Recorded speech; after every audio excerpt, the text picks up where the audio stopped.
Nuestro Dios y nuestro Padre, queremos darte las gracias por tus bondades, por permitir el reunirnos para estudiar tu palabra. Queremos rogarte que tú nos hables en nuestras almas, en nuestros corazones, que tú dirijas el estudio. Rogamos también por la interpretación de tu palabra y que pueda ayudarnos en nuestras vidas personales, animarnos y fortalecernos. Como dice el texto que vamos a ver, para que habite Cristo por la fe en vuestros corazones. Queremos rogarte esto, que podamos experimentarlo y que muchos otros también puedan conocer esta verdad. Te damos la gracia que hemos en tus manos, rogamos por tu pueblo, por los hermanos y también para quienes oirán en algún momento el estudio pueda ayudarles y ser de provecho este estudio ordenado, en este caso ahora en el libro de Efesios. Quedamos en tus manos, te damos las gracias y lo hacemos todo en el nombre santo de nuestro Salvador, el Señor Jesucristo. Amén, Señor. Ya, muy bien, entonces vamos a continuar. Vamos a empezar a leer en el versículo 6 del capítulo 3 de Efesios para retomar lo que hemos visto antes. Entonces dice, verso 6 del capítulo 3 de Efesios, que los gentiles son coherederos y miembros del mismo cuerpo y copartícipes de la promesa en Cristo Jesús, por medio del Evangelio, del cual yo fui hecho ministro por el don de la gracia de Dios, que me ha sido dado según la operación de su poder. A mí, que soy menos que el más pequeño de todos los santos, me fue dada esta gracia de anunciar entre los gentiles el Evangelio de las inescrutables riquezas de Cristo, y de aclarar a todos cuál sea la dispensación del misterio escondido desde los siglos en Dios, que creó todas las cosas, para que la multiforme sabiduría de Dios sea ahora dada a conocer por medio de la Iglesia a los principados y potestades en los lugares celestiales, conforme al propósito eterno que hizo en Cristo Jesús nuestro Señor, en quien tenemos seguridad y acceso con confianza por medio de la fe en Él. Por lo cual pido que no desmayéis a causa de mis tribulaciones por vosotros, las cuales son vuestra gloria. Por esta causa doblo mis rodillas ante el Padre de nuestro Señor Jesucristo, de quien toma nombre toda familia en los cielos y en la tierra, para que os dé, conforme a las riquezas de su gloria, el ser fortalecidos con poder en el hombre interior por su espíritu, para que habite Cristo por la fe en vuestros corazones, a fin de que, arraigados y cimentados en amor, seáis plenamente capaces de comprender con todos los santos cuál sea la anchura, la longitud, la profundidad y la altura, y de conocer el amor de Cristo que excede a todo conocimiento, para que seáis llenos de toda la plenitud de Dios. Hasta ahí nomás. Entonces hemos estado viendo aquí, en el capítulo 3, hemos dicho que está desarrollando lo que tiene que ver con la herencia, que lo vimos y lo vamos a repetir en el, en el capítulo primero, en donde dice al final del verso 18, y cuáles las riquezas de la gloria de su herencia en los santos. Él quiere que el apóstol Pablo ora para que sepamos esas cosas, para que el Señor alumbre los ojos de nuestro entendimiento y sepamos, dice, y cuáles las riquezas de la gloria de su herencia en los santos. Entonces son cosas que son importantes saberlas y Pablo ora para que nosotros las sepamos y para que Dios obre por su espíritu, iluminando y así de esa manera poder comprender la riqueza de la gloria de su herencia en los santos. Y eso es lo que está desarrollando en el capítulo 3, especialmente hasta el verso 13. Pero la oración, la segunda oración del 14 al 21 tiene que ver con el mismo tema. Entonces vamos a ir viendo. Dice, verso 6, aunque vamos a empezar en el verso 10, ¿ya? U 11. Dice que los gentiles son coherederos y miembros del mismo cuerpo y copartícipes de la promesa en Cristo Jesús por medio del Evangelio. Entonces los gentiles ahora tienen una participación. y además son parte de la formación de la iglesia junto con los judíos. Dice, y somos coherederos junto con, con los judíos. Y ahí habla de la herencia, del cual yo fui hecho ministro por el don de la gracia de Dios. ¿De qué? Del Evangelio. Fui hecho ministro servidor, ¿verdad? O diácono en la palabra.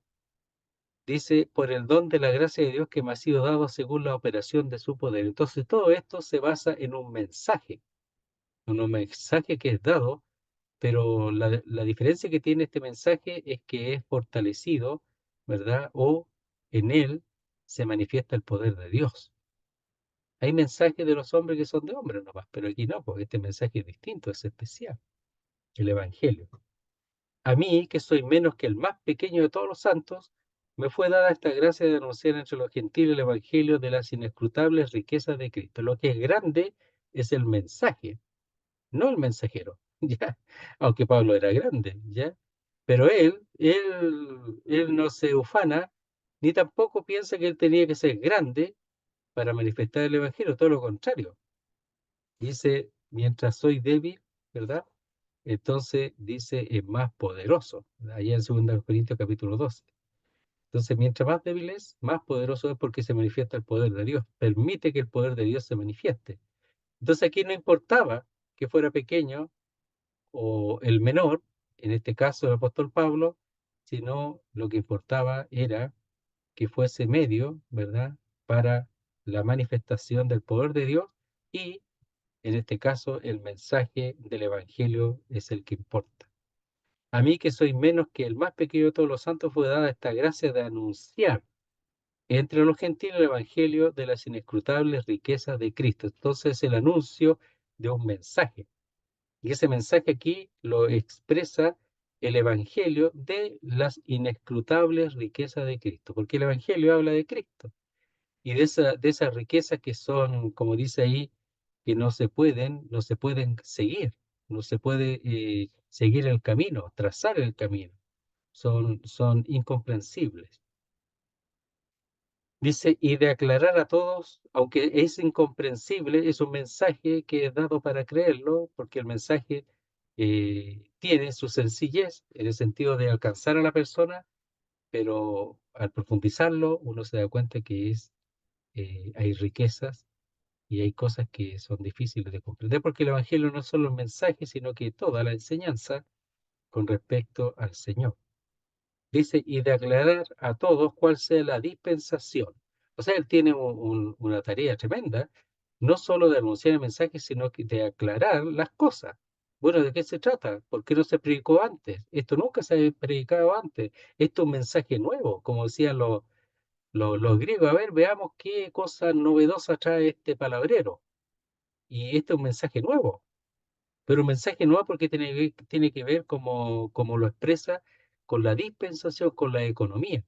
Es decir, este mensaje tenía que ser dado en su momento, en su tiempo, y por así decirlo, se abrió la puerta a esta nueva realidad del hecho de crear en Cristo o de ser creado en Cristo una nueva creación que es la unión de los judíos y de los gentiles, llamado la iglesia, que la iglesia significa ser llamado desde o llamado hacia un lugar distinto, o sacados también del mundo y llamados hacia el mundo para ser sacados y formar un nuevo cuerpo, que es la iglesia, que pasa a ser también la novia, la esposa, etcétera, de Cristo.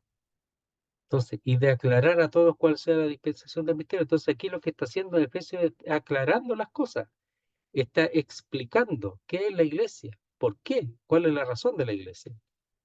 Bueno, y todo esto fue hecho desde la eternidad, pero manifestado a su debido tiempo. Entonces, y de aclarar a todos, para que los demás vean, puedan observar cuál sea la dispensación del misterio escondido desde los siglos en Dios. Es decir, cuándo era el momento de la manifestación de esta cosa que estaba escondida, de esto que estaba escondido. Ahora es el momento. Ahora sí está aclarado. Lo que no fue dado, como hemos leído, a conocer a los hijos de los hombres, ahora es dado a conocer a los apóstoles y profetas. Ahora, en este tiempo, esta nueva creación. Entonces, el misterio escondido desde los siglos en Dios que creó todas las cosas, para que la multiforme sabiduría de Dios sea ahora dada a conocer por medio de la Iglesia a los principados y potestades en los lugares celestiales. Y aquí habla de los ángeles, como hemos mencionado, y los ángeles observan, y no solo eso, sino que es dada a conocer a los ángeles esta nueva dispensación, este nuevo trato de Dios con los hombres. Entonces, verso 11. Vamos a empezar en el 11, lo hemos visto, pero vamos a empezar allí. Conforme al propósito eterno que hizo en Cristo Jesús nuestro Señor. Para Dios no era algo nuevo, era algo que estaba en Él, era algo que estaba presupuestado previamente. Entonces, ese propósito, ¿verdad? Es poner con anticipación. Esto estaba establecido con anticipación. No era algo nuevo para Él, pero sí para los hombres porque estaba escondido en Dios. Pero ahora fue dado a conocer. Entonces, la iglesia es eso. Es algo que ni siquiera estaba en el conocimiento de los ángeles. Por eso los ángeles ahora están conociendo, están aprendiendo qué es lo que Dios está haciendo. Entonces los ángeles no son omniscientes, pero el Señor sí. Entonces ellos no podían saber lo que Dios no había manifestado todavía. Dice, conforme al propósito eterno que hizo en Cristo Jesús, nuestro Señor. Entonces toda esta planificación, todo esto que Él estableció en la eternidad, en las edades pasadas, lo hizo en una persona, y esa persona es en Cristo Jesús, nuestro Señor. Entonces, el cristianismo que ha nacido, la iglesia que ha nacido, está basada en una persona, y esa persona es Jesucristo. Y eso no debe perderse, porque es Él, la base de todas las obras, la piedra angular, como hemos visto. Él es el fundamento, el cimiento. Es una persona. Y en esa persona ha de establecerse. Aquí en Efesios habla de la iglesia, pero esta iglesia que está fundada en este caso en Cristo. En Colosenses está hablando que esa iglesia es encabezada por Cristo porque Él es la cabeza, pero aquí está fundada en Cristo. Entonces todo es una persona, todo es Él. La piedra angular, la cabeza, es Él. Entonces eso no se debe perder, porque Pablo aquí expresa que Él es el más pequeño, que es poca cosa. Y eso tampoco debe perderse para que sea engrandecido Cristo en nosotros y en la iglesia. Cuando Cristo no es engrandecido, el engrandecido es el hombre. Y ahí se pierde todo. Entonces, al final, en el fondo, todo esto lo ha sido revelado al apóstol Pablo. Si nosotros sabemos la naturaleza de la iglesia, es porque a Pablo le fue revelado. Si no, no sabríamos nada, que de los dos hizo uno, una nueva creación en Cristo, etcétera. No sabríamos nada de eso. Le fue dado a conocer al apóstol Pablo. Entonces, conforme al propósito eterno que hizo, es decir, que fue concebido, lo hemos dicho, o establecido en Cristo Jesús, nuestro Señor. Entonces, si Cristo no existiera, por decirlo de alguna manera, si el Hijo no existiera, no habría nada, absolutamente nada. De hecho, no habría ni siquiera creación, menos nueva creación. Toda la creación ha sido porque Cristo está. Porque dice que sin Él, nada de lo que ha sido hecho fue hecho, dice Juan. Pero también sin Él, nada de lo que ha sido recreado tampoco sería posible. Sin Él. Entonces la recreación, la nueva creación, es hecha en Él. Tanto como la primera como la recreación han sido hechas en la persona de Cristo. Él es el fundamento. Y eso no hay que perderlo. Y hay que honrar y glorificar a Dios en eso, reconociendo que todo ha sido hecho en Él. No es idea humana. Ningún hombre debe ser enaltecido, sino solo la persona del Hijo de Dios. Entonces dice, ¿en quién? Es decir, el Hijo, en Cristo Jesús, dice, en quien tenemos seguridad y acceso con confianza por medio de la fe en Él. Entonces, En él nosotros ahora tenemos entrada al Padre, a Dios, tenemos entrada al cielo, tenemos entrada, por así decirlo, a la eternidad con Él, a la gloria. Aquí mismo dice que estamos, dice que juntamente con Él nos resucitó y asimismo nos hizo sentar en los lugares, en los lugares celestiales en, con o en Cristo Jesús. Entonces ahora nosotros tenemos entrada, acceso, pero dice que ese acceso, ¿ya? Eh, que tenemos seguridad, franqueza o confianza, valor animado, dice. Entonces tenemos confianza, o sea, no tenemos que retraernos porque Él ha permitido el acceso a la misma presencia de Dios. Solo Él y nadie más. Porque dice, ¿en quién tenemos seguridad? Es decir, el que está en Él, y por el hecho de estar en Él tenemos confianza. Es decir, seguridad, franqueza, confianza. Dice, y acceso con confianza. Es decir, pues tenemos entrada. Es accesible ahora en Cristo esta entrada.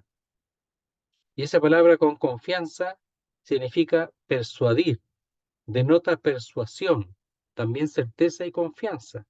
Pero entonces dice, en que tenemos franqueza o confianza, que es la palabra seguridad aquí, y acceso con confianza. Es decir, esa palabra viene de una palabra que significa una persuasión, una fe, una confianza. Eso significa, por medio de la fe en Él. Entonces tenemos seguridad, es decir, una confianza, pero a la vez tenemos certeza, ¿ya? Que de ahí viene la palabra persuasión o fe. Dice, por medio de la fe en Él. Entonces tenemos entrada a la misma presencia de Dios y solamente por una persona que es Jesucristo.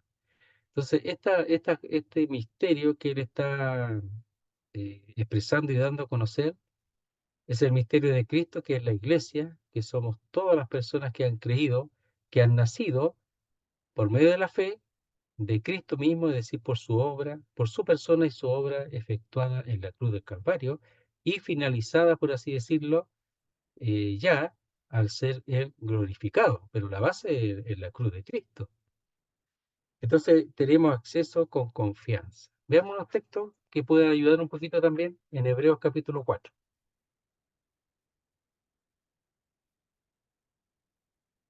Veamos del verso 14 en adelante. Aquí el Señor ya está en el cielo, porque está aquí operando como sumo sacerdote, y dice así. Por tanto, teniendo un gran sumo sacerdote, Hebreos 4:14, que traspasó los cielos.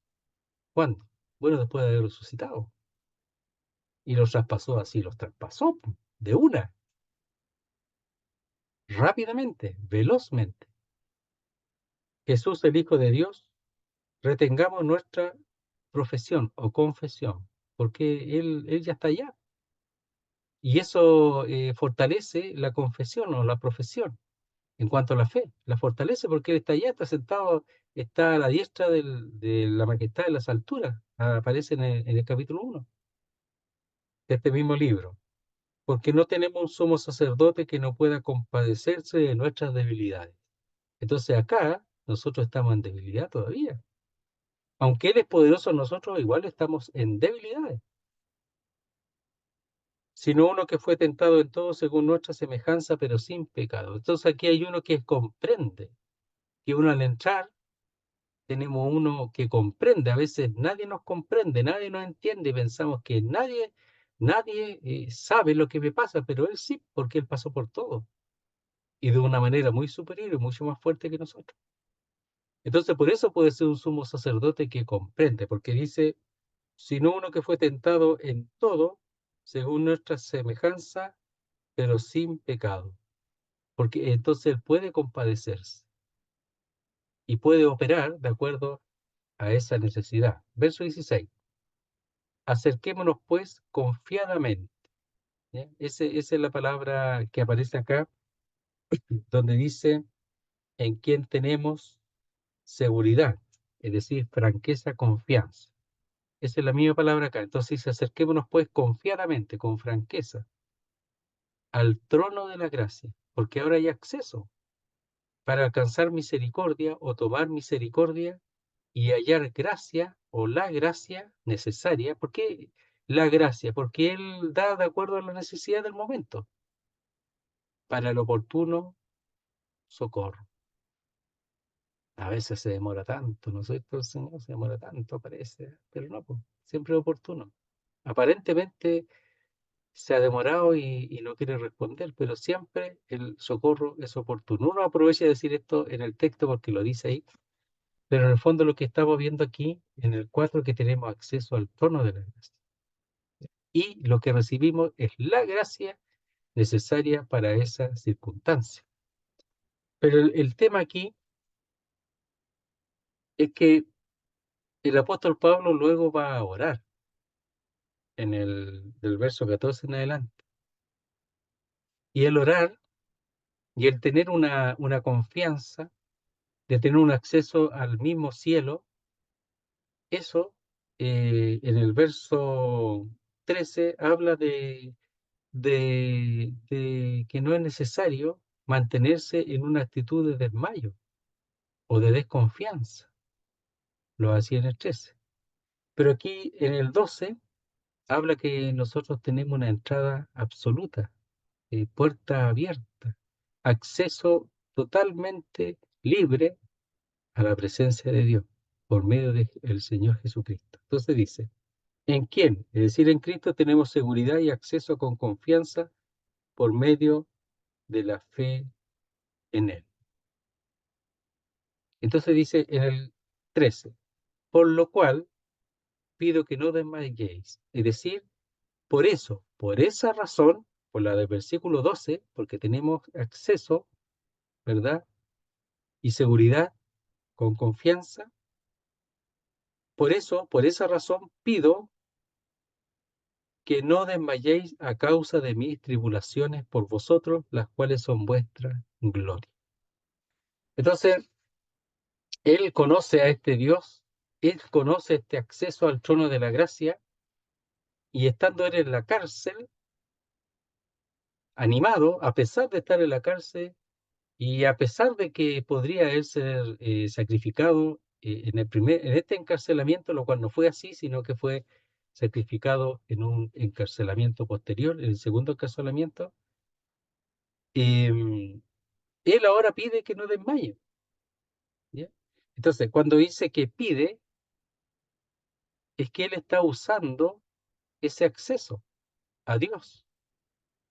Porque a veces nosotros conocemos, entendemos muchas cosas y cuando las necesitamos nos olvidamos y no sabemos cómo se hacen las cosas. Pero aquí él está diciendo que él está, cómo es, que es un acceso real, y ahora en el 13, por eso, por esa razón, porque tiene ese acceso, él lo usa y pide. Entonces dice, por lo cual pido. Y esa palabra pedir es requerir, demandar, pero tiene una cualidad que es esta. Es la actitud de un suplicante, ¿ya? Pero es la posición de uno que es inferior, uno que es inferior. Entonces está hablando un inferior a un superior. Esa es la idea aquí. Entonces él cuando pide, está pidiendo, entendiendo que Dios es superior, que es mucho más grande y que Él es poca cosa, como dice. Pero Él puede pedir y tiene acceso a uno que es grande, que es Dios, el creador de todas las cosas, como dice en el verso 9. Entonces, estando en ese estado, encarcelado, en donde uno podría estar realmente desanimado y apocado, Él no, po. El Señor lo fortaleció allí. Y ahora Él anima a los demás en el sentido de que la necesidad es real, pero también el acceso es real. Y dice, por lo cual pido, es decir, como un superior, es la actitud suplicante, pero hacia un superior, que no desmayéis. Y ese desmayar es desmayar, pues. Ya, es de caer. Entonces, la palabra desmayar viene de la palabra bajo, carecer de valor, no permitir el mal en vosotros, no desfallecer. Entonces, cuando dice no desfallecer o no desmayéis, entre otras cosas, acepciones, es no permitir el mal. Porque cuando uno pasa a ser muy, ¿cómo se llama? Es fácil de ser atacado por el mal cuando uno desmaya. Entonces pasa a ser muy permeable, no impermeable, por así decirlo, ¿ya? Muy permeable cuando desfallece. Y él no desfalleció, el Señor lo fortaleció. Entonces dice, para, por lo cual pido, por la razón anterior, de tener ese acceso, que no desmayéis, es decir, que no carezcáis de valor, no permitir el mal en vosotros, no desfallecer. Entonces dice, ¿cuál? Que no se desanimen. ¿Por qué razones? A causa de mis tribulaciones. Porque esas tribulaciones dice que son por vosotros. Entonces él lo que dice es que mantenga un estado de entrada, de acceso constante a Dios por medio de Cristo Jesús. Y que toda circunstancia es tratable en el cielo. Toda circunstancia se trata en el cielo. Y hay que llevarlo al cielo para que el Señor lo haga. Ahora, en esa espera, claro, hay a veces desánimo, ¿verdad? Porque la respuesta a veces no es inmediata. El apóstol Pablo estuvo 2 años en la cárcel y el Señor no hacía nada aparentemente, pero lo estaba haciendo. Y de ahí, de esa cárcel, nacieron estas famosas cartas, po, Efesios, Filipenses, Colosenses y Filemón. Y de la segunda encarcelamiento salió segunda Timoteo. Entonces él le dio, por así decirlo, esa, esa, ese estado allí en la prisión para que los creyentes supieran que eso no es el final y que era la causa, por supuesto, la causa del Evangelio. Pero ahí mismo él el acceso lo tiene, aunque esté encarcelado, el acceso lo tiene, porque no está encarcelado el hecho de ese acceso a Dios, eso no está cerrado nunca, pero tampoco está encarcelado el Evangelio. Por eso en Filipenses habla de formarse para el Evangelio, porque el Evangelio no está encarcelado y en Filipenses él está en la cárcel, pero no la verdad del Evangelio. Mire, veamos un poquito en Filipenses el capítulo 1,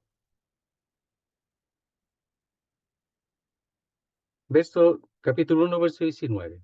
Está en la cárcel el apóstol Pablo y dice, le habla de esta manera a ellos, dice, porque sé que por vuestra oración y la suministración del Espíritu de Jesucristo, esto resultará en mi liberación.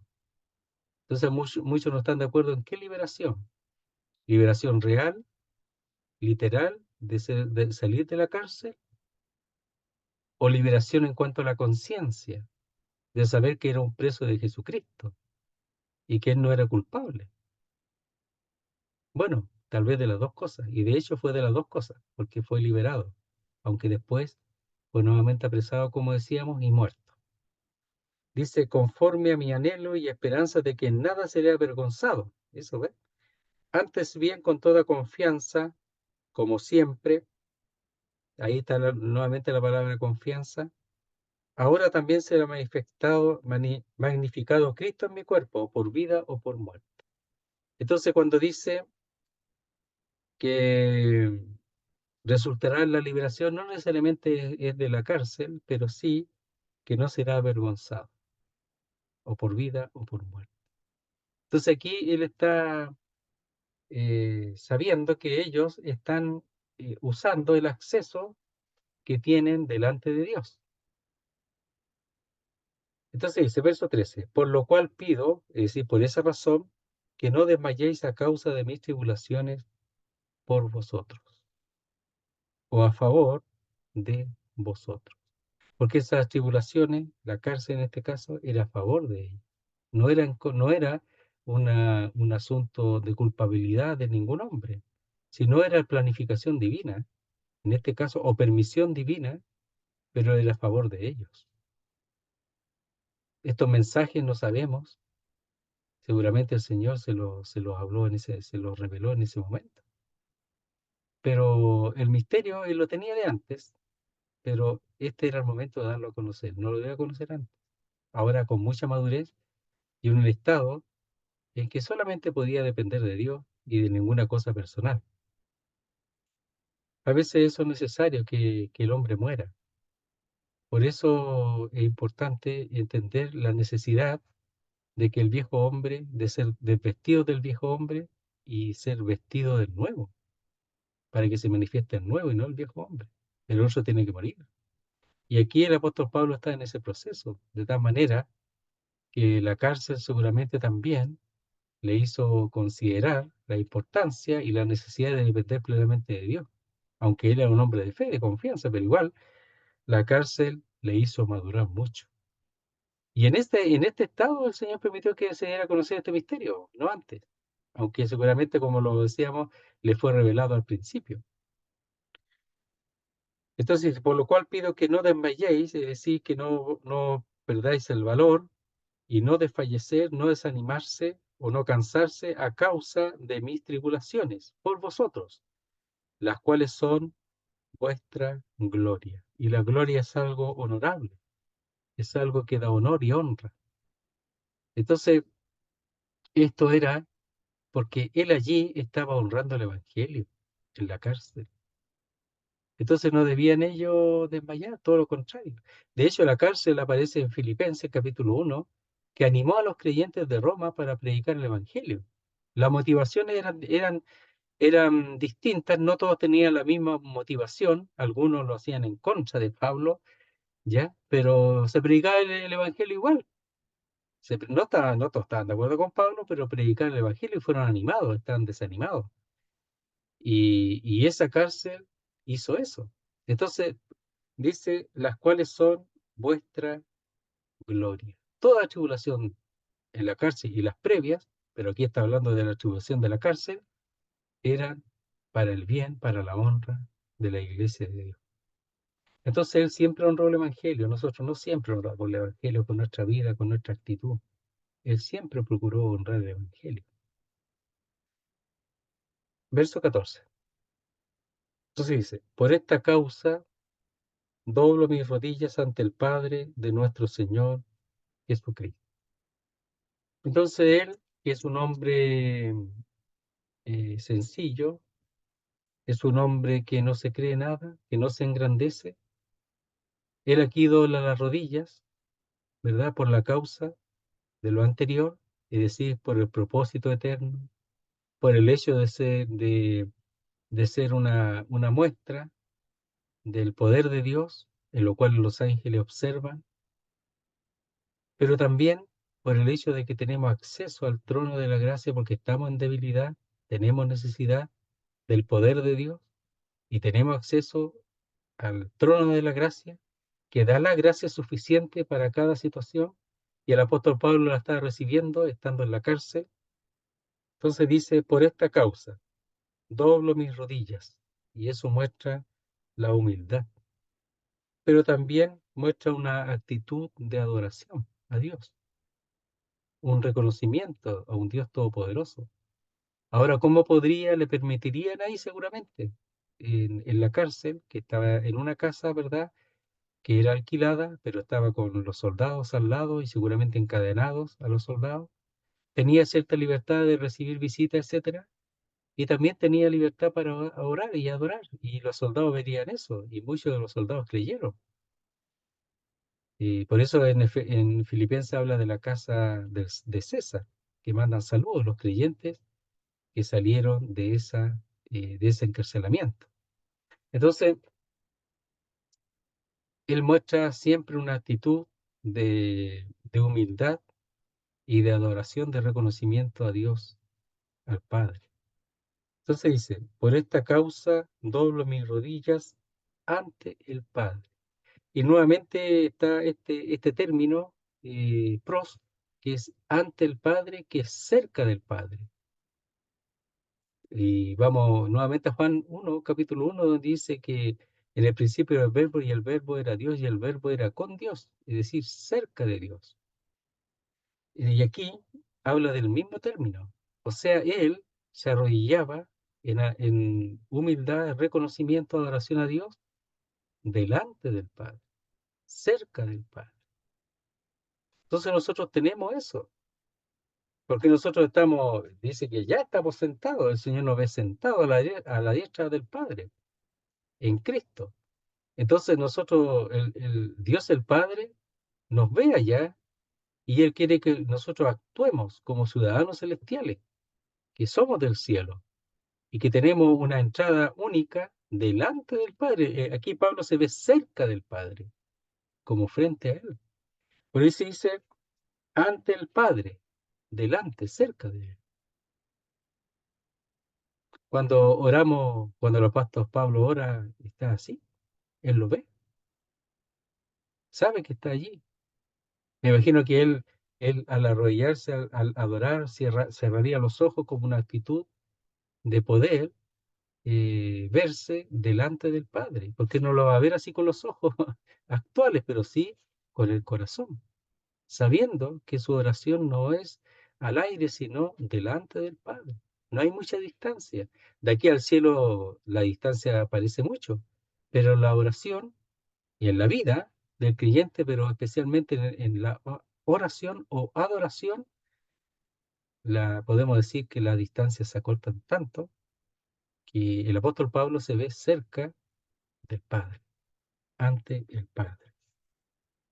Si nosotros tomamos esa actitud, si nosotros tomamos esto de Pablo, de corazón, y no una cosa religiosa nomás, sino de verdad, porque todos tenemos el mismo acceso que Pablo, si nosotros tomamos aquello que es nuestro, que nos pertenece, nosotros vamos a estar en la oración y adoración, vamos a vernos delante, ante o cerca del Padre. Eso es lo que nosotros tenemos. Dice de nuestro Señor Jesucristo. Eso no aparece en el original. Entonces, aunque es real, ya, pero no aparece en el original porque procura enaltecer, exaltar el hecho del acceso que tenemos al Padre. Entonces dice, por esta causa doblo mis rodillas ante el Padre glorioso, el Padre poderoso. Sí, el Padre de nuestro Señor Jesucristo, pero es nuestro Padre también, por adopción, pero nuestro Padre poderoso, lo tenemos allí, al alcance y a favor nuestro. Y eso es lo que trae la nueva creación, eso es lo que trae esta realidad que tenemos ahora, este nuevo trato de Dios con los hombres, que es la iglesia, nace en Cristo, en su obra, en la cruz del Calvario, de su vida entregada nace, de la muerte nace la iglesia, y la realidad es que ahora Dios es nuestro Padre. Voy pues a mi Dios y a, voy pues a mi Dios y a mi Padre, y a mi Dios, a vuestro Dios, a mi Padre y a vuestro Padre. Porque había una distinción, porque Él es el Hijo eterno, pero nosotros somos hijos por adopción y tenemos la misma entrada. Ahora, entonces dice, cuán grande es Él, de quien toma nombre toda familia en los cielos y en la tierra. Es decir, del Padre es el creador de todas las familias. Ahora, cuando dice, algunos enseñan así, lo voy a expresar, algunos enseñan que aquí está hablando de la iglesia, solamente.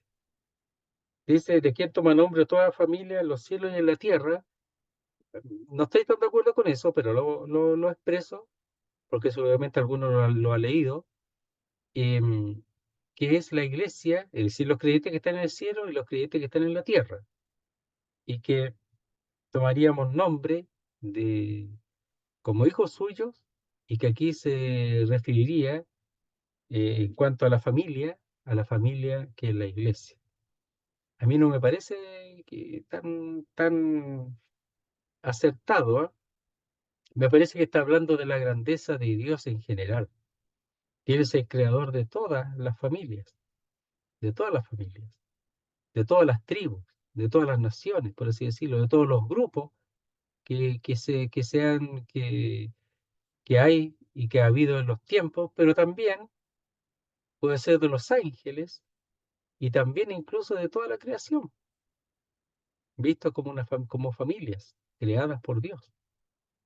Pero aquí me parece que aquí expresa la grandeza de Dios y que nosotros estamos delante de aquel que es el Dios de todo, lo creado, y de todas las distinciones que Él ha hecho. Entonces, ¿de quién toma nombre toda familia en los cielos y en la tierra? Tenemos que pensar que Él no solo nos creó a nosotros, sino que creó a los ángeles. Y los ángeles es una creación poderosa. Cada ángel tiene un tremendo poder, tremendo poder. Entonces, cuando nos hizo a nosotros, nos hizo, porque Él también ha de tener comunión con los ángeles, pero nos hizo a nosotros de una manera un poco distinta a los ángeles. Porque primero los ángeles son una creación de una cantidad que no varía, porque ellos no procrean, no se multiplican, sino que creó los millones de millones, los creó de una vez, en un momento, antes de crear al hombre. Pero a nosotros nos hizo de una manera distinta, nos hizo más débiles, pero más dependientes también de Dios. No sé, no digo que los ángeles no sean dependientes, pero son más poderosos, nosotros más dependientes, y tenemos esa naturaleza de dependencia de Dios, no sé, y tiene una comunión con nosotros muy distinta, como de un padre que ama a los hijos, no sé, es distinto. Y eso nosotros lo conocemos, lo cual no han experimentado los ángeles, en el hecho de que los hombres también son padres. Entonces podemos comprender de alguna manera lo que es nuestro Padre, que nos da todas las cosas que necesitamos, que provee de todo lo necesario. En cambio, con los ángeles no tiene ese trato, y los ángeles tampoco comprenden esas cosas y están aprendiendo esas cosas de la creación misma, seguramente desde el principio, cómo se forman las familias, cómo crecen, cómo se multiplican, lo que ellos no conocen, en su experiencia propia, no lo conocen. Y ahora cómo él crea esta nueva creación que es la iglesia, y siguen los ángeles admirados de las cosas o de la diversidad de cómo Dios obra y opera, y todo para su gloria. Y él quiere tenerlo a todos con él, toda su creación. Tristemente muchos no acceden a la palabra de Dios, pero él quiere estar con toda la creación, y en un sentido, el hecho de que estemos allá es porque él lo desea, de que vamos a estar con Él. Ahora tenemos acceso, pero que vamos a estar con Él, porque Él lo desea, porque Él es un Dios lleno de amor. Y todo lo que ha creado lo ha creado con una función, con un propósito. Pero los ángeles aprenden de cosas que ellos no experimentan en su propia existencia. Entonces, ¿de quién toma nombre toda familia en los cielos y en la tierra? A mí me parece que es eso. Son las familias, los distintos grupos de personas, los gentiles, los judíos, la iglesia, quizá las naciones, no sabemos, pero todo. Tal vez estén los astros también creados, las estrellas, ¿verdad? Y los ángeles. Me parece que es eso, más que la iglesia, los creyentes que están en el cielo y la tierra, me parece que es más amplio que eso. Lo otro también suena bien, pero me parece que es más amplio. Entonces, él dobla la rodilla ante este Dios creador de todas las cosas, creador de forma tan diversa, las familias, hay diversidad de creaciones. Por ejemplo, hay diversidad de, de, de cuerpos. Hay cuerpos de las aves, como dice en 1 Corintios 15, la carne de los animales, de las aves, ¿verdad? De los peces, de los hombres, son distintas, varían. Hay variaciones, el Señor es un Dios que crea de manera muy variada. Es su inteligencia, es su capacidad de crear. No solamente una cosa, muchas cosas. Y le dio a los hombres también esa capacidad de crear muchas cosas. Desde el principio crearon las herramientas y los instrumentos. Algunos dicen que los hombres eran tontos antes, pero si Adán le puso nombre a todos los animales según su carácter. Y en ese tiempo, poco después crearon la herramienta, los instrumentos musicales los crearon en ese tiempo. Un poco después nomás. O sea que la tremenda inteligencia, capacidad que tenían los hombres, ¿no? Se ha perdido por el pecado, pero el Señor nos dio las capacidades, la inteligencia, ¿verdad? Como hemos alguna vez expresado, la semejanza, la inteligencia, las emociones y la voluntad. Entonces la inteligencia viene de Él y la gente crea muchas cosas y así es Dios, pero de manera perfecta. Verso 16. Para que os dé, conforme a las riquezas de su gloria, el ser fortalecidos con poder en el hombre interior por su espíritu. Ay, ay, ay. Querido hermano, yo cuando leo esto, yo digo, ¿cuántos hermanos conocen esto? ¿Cuántos realmente lo conocen? Mejor dicho, ¿cuántos realmente lo conocemos? ¿Cuántos lo entendemos y lo vivimos? Lo que el apóstol Pablo está orando. Cosas que él conoce en su experiencia, si no, no lo oraría. Cosas que son posibles. Y uno ve que está tan lejos de tantos creyentes y de la mayoría de los creyentes esta realidad. Y esto debería ser algo real en cada uno de los suyos. Todos deberían conocer esto, porque él está orando a Dios, creador de todas las cosas, de todas las familias, de todas las cosas creadas en los cielos y en la tierra, multicolores, de muchas formas y colores, variadas, que salen de él, de su sabiduría. Y lo hizo perfecto todo, ¿eh? El pecado lo arruinó, pero lo hizo todo perfecto. No falló en nada. Dice, para que os dé. Entonces, ese dar allí es algo que podría cumplirse en alguno o no, pero depende del receptor. Pero la oración va para que se los dé a todos aquellos que se dispongan a recibirlo. Si tú lo deseas, tienes que establecerte en lo que Él está diciendo y en esta realidad que Dios puede darte esto. Si tú lo quieres, que te lo dé. Dice, para que os dé. Por eso tiene una idea condicional, conforme a las riquezas de su gloria. O sea, todo lo que aquí está orando y está pidiendo es porque Él sabe que Dios puede dar y desea dar de acuerdo según o conforme a las riquezas de su gloria, no menos que eso. Y aquí sigue siendo en singular, la riqueza de su gloria. Es decir, todo lo que Él tiene,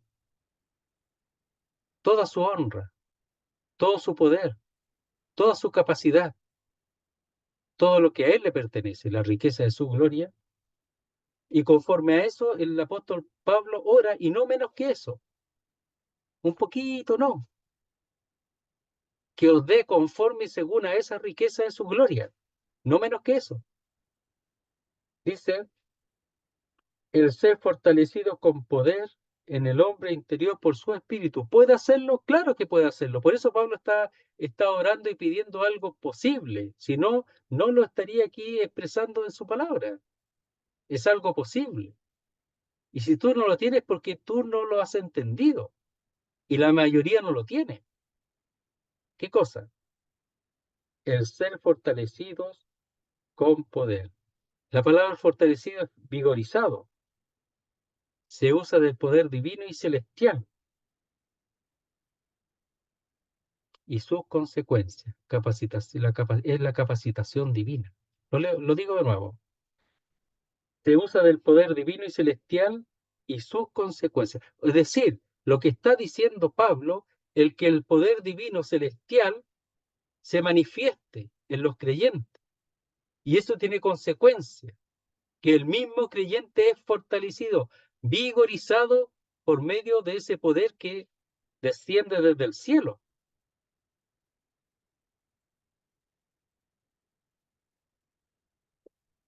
Y esa es una vida fortalecida. Esa es una vida, la vida en un sentido ideal del creyente, que es fortalecido por el poder celestial que sostiene.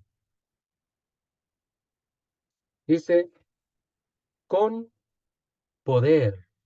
Entonces es fortalecido, pero fortalecido con poder.